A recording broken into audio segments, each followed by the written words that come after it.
નમસ્કાર મિત્રો, ખેડૂત મિત્ર યુટ્યુબ ચેનલમાં આપનું સ્વાગત છે। આજના મહત્વના સમાચારો વિશે જો વાત કરવામાં આવે તો યુપીઆઈથી પેમેન્ટ કરનારા લોકો માટે ખુશખબર, આરબીઆઈએ લીધો મોટો નિર્ણય। આરબીઆઈએ પરિપત્રમાં કહ્યું કે યુપીઆઈ લાઇટ માટે લિમિટ વધારીને 1000 રૂપિયા કરવામાં આવી છે, જેમાં કોઈપણ સમયે કુલ 5000 રૂપિયા વોલેટમાં રાખી શકાશે। હાલ ઓફલાઈન પેમેન્ટમાં લિમિટ 500 રૂપિયા અને વોલેટની મર્યાદા 2000 રૂપિયાની છે। અમદાવાદના રિક્ષા ચાલકો માટે મોટા સમાચાર। અમદાવાદમાં રિક્ષા ચાલકો માટે મોટા સમાચાર સામે આવ્યા છે। વાસ્તવમાં હવે અમદાવાદમાં રિક્ષામાં મીટર ફરજિયાત લગાવવું પડશે। આ સાથે જો હવે રિક્ષામાં મીટર નહીં હોય તો ટ્રાફિક પોલીસ કાર્યવાહી। વિગતો મુજબ 1 જાન્યુઆરીથી મીટર વગરની રિક્ષાને દંડ ભરવો પડશે। રિક્ષા ચાલકો ભાડું વધુ વસૂલતા હોવાથી ફરિયાદ ઉઠી હતી, જેને લઈ પોલીસે આ નિર્ણય લીધો છે। ગુજરાતમાં પડશે ગાત્રો થીજવતી ઠંડી, હવામાન નિષ્ણાત અંબાલાલ પટેલની આગાહી।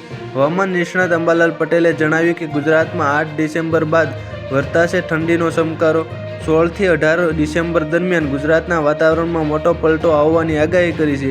23 ડિસેમ્બર બાદ હાડ થીજવતી ઠંડી પડે તેવી શક્યતા છે, તો ડિસેમ્બરના અંતમાં કેટલાક વિસ્તારોમાં વરસાદી છાંટા પણ પડી શકે છે।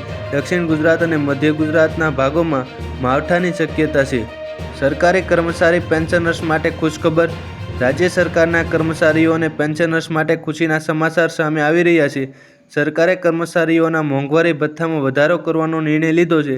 રાજ્ય સરકારના કર્મચારીઓના મોંઘવારી ભથ્થામાં 3% વધારો કરવામાં આવ્યો છે, જેનો લાભ ગુજરાત સરકારના વર્તમાન કર્મચારીઓ અને પેન્શનર્સોને મળશે। હવે ગુજરાત સરકારના કર્મચારીઓનું મોંઘવારી ભથ્થું 50%થી વધીને 53% થઈ ગયું છે। ખેડૂતોના હિતમાં રાજ્ય સરકારનો મહત્વનો નિર્ણય। મુખ્યમંત્રી ભૂપેન્દ્રભાઈ પટેલની ખેડૂતોને મોટી ભેટ। વિકાસ માટે સંપાદિત થયેલી ખેતીની જમીન માટે ખેડૂતો કલેક્ટર અથવા અધિકૃત અધિકારી પાસે મેળવી શકશે ખેડૂત પ્રમાણપત્ર। ખેડૂત મટી ગયા હોય તેવા લોકોને મળશે સૌથી મોટો લાભ। ખેતીની જમીન ખરીદવા માટે હવેથી મળશે ખેડૂત પ્રમાણપત્ર। વિકાસ પ્રોજેક્ટમાં જમીન સંપાદિત થનાર ખેડૂતોને ફાયદો।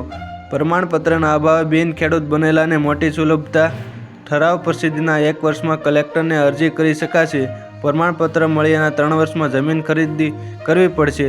છેલ્લો સર્વે નંબર। બિન ખેતી થયા બાદ પણ લાભ મળશે। બિન ખેતી થયા બાદ 1 વર્ષમાં પ્રમાણપત્ર મેળવી શકાશે।